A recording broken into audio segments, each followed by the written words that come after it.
There are so many things I wish I could tell you. I was born to perform.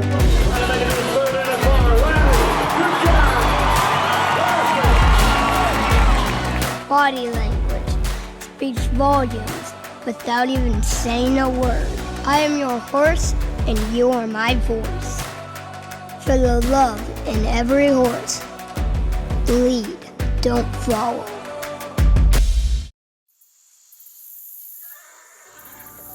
Dreams are fed by passion. Early mornings and late nights, hard work and determination. And passion is fueled by your love for the horse, the sport, the lifestyle. You've paid attention to every detail and strive for excellence, knowing that success comes from preparation, both in and out of the saddle, all with the goal of creating a champion. Bringing you closer to your dreams is what drives us. You feed your dreams, we'll feed your champions. Hygain, feeding champions since 1983. Welcome back to the CINCH Studio here at the Run for a Million, presented by Teton Ridge. What an incredible event this is right now. And we're joined by David Snodgrass, Director USA for Hygain. David, thanks so much for stopping in today. Pleasure to be here. Thank you. Now, you're from Missouri, the heartland of America. It makes sense that you're involved in nutrition. Yes. How does this partnership you've developed, I don't know if it's a partnership, but your association with Hygain, how's that come about? Well, surprisingly, we got started. I had lived in China for some time and was working in the horse industry, doing some things with the American Quarter Horse Association, with the NRHA, and got involved with Hygain. They were trying to break into the Australian market and was working on registration and trying to get their products into China for the growing Chinese market. That's incredible. And so, if I understand it, Hygain was founded in Australia. That's right. In the beginning. You're the director for all the USA operations here. We're going to talk a little bit about where you relate to the Western horse sport industry specifically. But what's your attraction to that? What brings you here to this horse show? Obviously, the Run for a Million is one of the most exciting things that's really going on in the Western horse industry. One of, and probably right, is yeah, the probably most. Is. So we felt like we had to be a part of it. So this is our first year here, and we're ecstatic to be here. There's a lot of eyes on this industry, and from all disciplines, all types of horses, and we're excited to be a part of it. And we think that it's the right move for us as someone that as a company that wants to grow here in the United States. Well, now you're obviously a man who loves a challenge. Yep. Because Hygain entered the U.S. market in 2018. It's never easy to break in. People like what they like. People are creatures of habit. How's that been? And what have you guys done to try and get in front of your ideal customer? We started on the coast. I moved out from Missouri, actually, to California in 2018. That was just the easiest way to get started, we thought. We've started on the coast quickly after that. From California, we got on the East Coast in Florida. And really, we're focused, even though my passion and my background is more in the quarter horse industry and the Western industry, I knew that we were going to have to sort of show our some initial successes before we were really ready and geared up for the biggest part of the market and maybe the most challenging, which is the Western side. But happy to report we're available nationally throughout the United States, and this is kind of the next logical step to our growth here in the United States market. Well, you had the winner of the Melbourne Cup. I'm a horse racing fan. Was a Hygain eater. Yeah. I guess you could call it that. What's that mean? Yeah. To have the leaders in each different discipline in the industry seek out your product. Yeah. Well, racing, as you mentioned, is huge for us in Australia. I think we feed maybe close to 75% of all the graded stakes winners in Australia. And for people that don't know, The racehorse industry in Australia is alive and well, and then some, wouldn't you say? It's a very vibrant. Absolutely, and the care that goes into the horses, the passion, it's part of the culture in Australia. So everybody, it seems, that I meet in Australia has some connection to the horse industry, and specifically the racehorse industry. So it's massive. You know, those great champions they raise there, like Black Caviar, they become household names. They're sports icons, just like, you know, Michael Jordan was here. I think that's incredible. I still think it's an interesting story, the way you guys have been able to move into the United States. It's always hard for a new company to come in. And I love that you're here at the Run for a Million to be involved at the grassroots level and see what's going on. When you look at these athletes, these equine athletes doing what they're doing here, what does it inspire you to do with your feed? Well, first off, I think our feed is, we knew if we were going to be successful here in the United States, our feed had to be different, and it had to do what we said it would do. And that's really why we're still here after 4 years. And the way the market has changed here, while, you know, overall maybe the declining numbers of horses, the way we as Americans are caring for our animals has continued to be more sophisticated. And we just felt that, you know, we watched the market here for many years before we decided to make the jump in. And the timing just seemed to be right. The care of the horses, the care that goes into the horses across all these disciplines, and the level of competition as that goes up, people just are looking for something that is different and something that will help them reach their goals and succeed in competition. And as you know, it's hard to throw a blanket over the horse business because there are so many different segments of it. But one of the things as I talk to you and I look into your company, I realize is you don't have a shotgun blanket approach, a one size fits all, if you will. That's right. I feel like that's really begun to separate you from the other companies that are trying to do the same thing you are. Talk to us a little bit about the process that Hygain has of being able to kind of tailor their product to the specific horse owner. How does that work? How do you guys get that done? Well, we've got an amazing sales force, and each of the members of our team has a different background, whether they're from the hunter-jumper industry or the reining industry or the cutting industry, dressage. It's all about understanding and being able to identify with the horse owner to begin with. And making those connections. And once you're able to connect and listen to the needs of the horse owner, who obviously has animals that they care a lot about and they want the best for, then it kind of transitions into understanding the specific needs of the horses in a barn. And it's not even a blanket approach for the whole barn.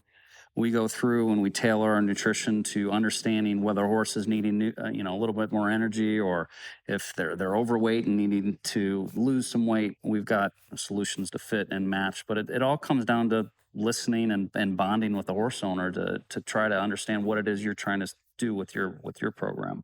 You know, it's an interesting point you bring up, because one time when we thought about equine nutrition, we got to get a horse healthy, we got to get weight on them. There's a need now for diet horse feed, wouldn't you say? Absolutely. I mean, what I see in the field, some of these horses, people love to feed them, but they need to dial it back a little bit. You guys have done great innovation in that area too, specifically. It's interesting. The Australians are very. I'm not Australian, if you haven't figured that out. I'm an American, but one of the first things that they noticed when they came over here, and they would like to joke with me, and they said, "Now, David, you guys feed your horses just like you feed yourselves. You think you can eat McDonald's and then just take a vitamin and everything's going to be all right?" Right. We do not have a shortage of horses that maybe need to tighten up those and become more fit. So there's lots of opportunities with that, and that's probably why our product Zero has been so successful. It's the one that kind of sells itself, being the lowest starch feed on the market at 1.5%. But not a shortage of horses that maybe need to go on a diet. Australian lupins. Yes. What are they? It's our secret ingredient. I'm not sure how much I want to talk about here. But the Australian sweet lupin, 85% of the world's lupins for agriculture are grown in Australia. When you bring up lupins in the United States, people think of the poisonous strain that is poisonous to horses. But It's high in protein, approximately 33% protein and low in starch, and that is really what is kind of allows our whole line to be lower starch. Why is that important? I mean, tell us for a minute why these high starch diets have a negative effect on the horses and why low starch is such a key. I think you got to think of it again from like the human side, a human athlete, you know, whether you're an endurance runner or a football player, there's nothing wrong with carbohydrates and starch if you're processing that. So for we love oats. There is not a problem with starch per se, but if your job that you're doing with your horse doesn't require it, you probably don't need to be eating all that high starch. But all that high starch can lead to a lot of gut problems and all of that. So it is really important that you're matching the feed that you're giving your horse to whatever job they're doing. And starch is a big component of that. I see people all the time making big mistakes in the nutrition of their horses. Yep. What's the biggest mistakes you see people make, let's say in the Western performance horse business? And what are you guys at Hygain doing to go about kind of combating that? We think it's a huge opportunity in the market for education. So helping horse owners understand that all horse feeds are not created equally.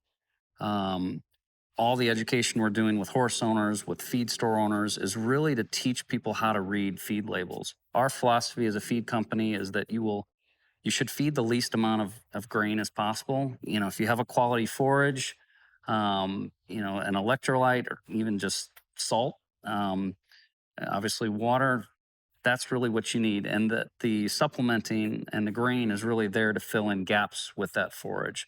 So plenty of great feeds on the market. Not all are Hygain. There's great feeds on the market, but it is really just understanding how they're different. So really, we do a lot of comparisons, and it's really just trying to match the right feed for your horse. That's probably the key. Well, when you guys have done the amount of research you've had and gotten the amount of feedback you have, how do you overcome the conventional wisdom? How do you reach a horse owner that doesn't know, you know, how do you make that message effective that tells the person, number one, there's a better way you could care for your animal. Yeah. And then, of course, you're going to follow that up with, we've designed and engineered that for you. Yeah. I think the key is connecting with that owner and not making owners feel like, you know, they don't know what they're doing, right? Right. There's just not been a lot of the education in the market in the United States around equine nutrition, and it's growing, and that's great. It's great for the whole industry. It's great for horse owners. It's great for the horses. But I think that's the key is really trying to not insult the horse owner. And then we do a lot of sampling, showing how things could be different. You know, there's plenty of horses that look great out there. You know, people say, well, my horses are all fat and shiny, but a lot of it comes down to performance, and it's the muscle tone and also how they feel and how they recover, how quickly they recover. We're asking them to do some pretty tough things out here in the arena, and if they're not fed properly, they're not going to be able to recover. And a lot of it too is on, you know, an injury prevention and making sure that they have the right mix of vitamins and minerals so their muscles are in good shape, so their gut is in good shape, so that they're ready to do the job that you need them to do. How much, because I always feel like this is where a lot of the innovation comes from, and this is where so much of the emphasis has been, not just here, not just in Australia, but worldwide. Yeah. How much has the racehorse industry itself been a laboratory for equine nutrition? Because, you know, there's been so many resources expended in, you know, let's make this horse a 1/10 of a second faster. Yeah. Whatever that is. So, you know, there's been an emphasis on nutrition. How much do you feel like the racehorse industry has contributed to that improvement in equine nutrition? They're definitely, it's more of a science, and every little nanosecond is measured. I think they've played a huge part in it, but there's probably still a long way to go, to be honest. I think as Americans, we're always looking for the quick fix, and I think it's really important. There's a lot more work that I think needs to be done. If we're patient and the care that goes into understanding and how the nutrition can actually make your animal healthier and last longer. I just think there's a lot more work that needs to be done, really. All right. Well, the Western performance horse business. Let's move on to that now. We've seen some incredible horses this week already. That's right. We're going to see some more. Yeah. It's a growing segment of the horse business in general. Yes. Any special challenges you see in trying to meet the nutritional needs of these equine athletes? And how do you go about that in the first place? I mean, where do you start from? Well, again, as we talked about, the forage is really important. Having good quality hay, and realizing that, you know, with these Western stock horses, they're normally pretty easy keepers, or as we say in Australia, good doers. Good doers. I love that. So you really don't need a lot of grain to begin with, and that's why you know a lot. Now, wait a minute. Yes, You can't say that. absolutely.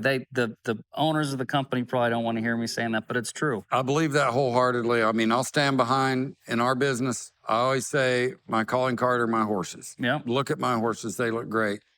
We have an identical nutrition philosophy to what you've just described, and it pays dividends. So in that case, making sure that, let's say you know, many times we go into the barn, they say, you know what, all I feed is a half a scoop of my feed and the hay, and we're like, well, how big is your scoop? Yeah. What is the feed? There's a lot of questions that you got to follow up from It's that. an to 8-pound scoop. Yeah, it's an It's the one we shovel coal with. Yeah, that's great. So understanding exactly how concentrated that grain is. You know, if you're only feeding, you know, let's say 2 pounds of grain a day, but the grain is meant to be fed at, you know, 8 to 10 pounds a day, Mhm. you're not getting all the vitamins and minerals that you need. The other thing too is with the supplement market, it being so big in the United States, that's great. But are you actually supplementing properly? Or are you? Over supplementing? Exactly. You know, we find many people that have over the years, out of a good intentions, they want to do the best they can for their horses. You know, somebody told me to add this, or someone told me to add that. Very, very often they haven't really taken anything out. They just keep adding things in. So we really try to take things back to the basics. Ask, why are you feeding this? Why have you added this? Is it really doing anything? I don't know. Well, then maybe you don't need it. And obviously working with your vets to make sure that we're not messing anything up health-wise. Okay, I'm interested. I'm going to play the devil's advocate again here, and I'm going to try to quit hitting myself in the microphone because these guys, they hate that. I want to do some research on Hygain. I want to look into your feed. Where can I go find the information? If I'm one of those people that just says, show me the data, I want to look at this and see if it's right for my horses. Yep. Website, Yep. social media, where's the best place to go break it down? A feed label? Yep. Is obviously a great source of information that nobody looks at. Absolutely. I mean, a lot of information at hygainfeeds.com. A lot of information that we post educationally on our social media channels. You can call our office number, and we've got nutrition team on. We can do scheduled consultations over the phone. Oh, I love that. If you're the type of the person that wants us to come out and walk through and look at every horse, we can arrange that as well. So it really just matters, you know, what do you want? How is it easy for you to learn? How do you want us to present the information? We've got plenty of research, plenty of data. That's just fantastic because I know as a company new here to the States here, you know, it's a much more educated Western performance horse market now than it was even 20, 30 years ago here. Absolutely. Because of what we see going on in this arena here, it's an arms race. That's right. And people are now looking for any edge that they can, and they realize that for a long time, nutrition has been lacking. That's been a key part of their program, just like you see college professional athletes, you know, nowadays too. Yes. Nutrition's such a key role, and people are finally waking up and the light bulb's coming on. I want to give my horse every opportunity to put the best fuel in his tank that I can. And I just think you guys are doing an amazing job at that. If you want to find out more about Hygain, David's given you some great opportunities to do that there. I'm going on their website as we finish here. David Snodgrass, Director USA for Hygain, thank you so much for coming on. Interested in this company, and I love what you're doing with this equine nutrition. I think it's a great opportunity. I'm so glad you came to the Run for a Million. Thank you, Steve. Appreciate the support. Great to be here and great to meet everybody here. And we look forward to growing with the industry here in the United States and Run for a Million. Is this a great event or what? It's a lot of fun. I can't wait. You ever see anything like this? I mean, everybody I talk to says, okay, this is not a horse show anymore. This is a scene. This is an event. And, I just want to, I know you're friends with him, but I want to throw it back to Taylor Sheridan. This started as his vision. Yeah. And he thought bigger than anybody else had ever thought before. And, we're reaping the benefits of that now. And you're here because of that. I'm just so grateful for it. David, thanks so much for coming by today. Thank you, Stephen. All Appreciate right. it. All right. That's David Snodgrass from Hygain, USA. The two most important days in your life are the day you're born and the day you find out why. Countless early mornings and many late nights, we have built this from the ground up. I'm an athlete. I'm obsessed with it. For the love in every horse. Lead, don't follow.